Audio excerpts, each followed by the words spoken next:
కళ్యాణ్ గురించి మీ అభిప్రాయం ఏంటి? అమరావతి వస్తే బాగుంటుంది అనుకుంటున్నారా లేదా మావిగన్ వస్తే బాగుంటుంది అనుకుంటున్నారా? అమరావతి అయితే దోసుకుంటే బాగుంటుంది.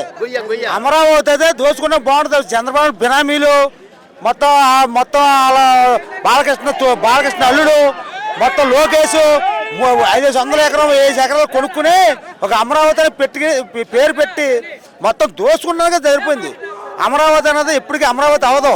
మావుగన్న అయితే మొత్తం 3 ప్రాంతాలు మావుగన్న అవుద్ది. అమరావతి దోసుకున్నాక దాచుకున్నాక. పవన్ కళ్యాణ్ గారు ఇప్పుడు నోటుకొచ్చిన విమర్శలు చేస్తూ ఉన్నారు కదా జగన్ గారి మీద, దాని గురించి మీరు ఏమంటారు? పవన్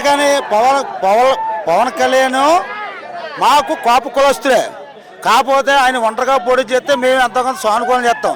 ఎప్పుడు కూడా చంద్రబాబు నాయుడు వెంట ఉండి చంద్రబాబుకి చెయ్యి ఒగ్గుతాం కాబట్టి మేము కాపు కులం అయినా సరే మేము ఆ పార్టీకి మేము వ్యతిరేకత, పవన్ కళ్యాణ్కి వ్యతిరేకత. గతంలో పవన్ కళ్యాణ్ గారు పార్టీ పెట్టిన తర్వాత 2 సార్లు మద్దతుగా వెళ్ళారు బీజేపీకి, చంద్రబాబు నాయుడు గారికి. తర్వాత సింగిల్గా పోటీ చేశారు 2 చోట్ల, భీమవరంలో, గాజువాకలో తరిమి కొట్టారు. ఇప్పుడు మళ్ళీ చంద్రబాబు నాయుడు బీజేపీలో ఎలియన్స్ చేసి ఇప్పుడు ముగ్గురు కలిపి కూటమి ప్రభుత్వంగా వచ్చి ఏదో తొళ్ళ కొట్టేసి నేను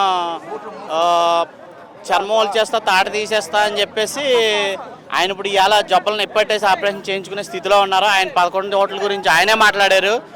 సభలో ఏమని మాట్లాడారు? 11 మంది కూడా 1100 మంది లాగా మాట్లాడుతున్నారు వీళ్ళు. వీళ్ళకి వేరే విధంగా అయితే ఇంకా మేము తట్టుకోగలమన్న టైప్లోనే పవన్ కళ్యాణ్ మాట్లాడారు. అంటే అరే జగన్ తురే జగన్ అని చెప్పి మాట విసురుతున్నారు కదా, దానికోసం ఏమంటారు? అసలు మీ స్పందన ఏమంటారు జగన్ అలా దూషించడంలో? ఆయన ఇంటర్ పాస్ అయి ఉంటే ఆయనకి కొంచెం సంస్కారం ఇదిగా ఉండేదేమో. ఆయన ఇంటర్ ఫెయిల్ కదా, ఆ మాత్రం జ్ఞానం ఉండదులేండి ఆయనకి.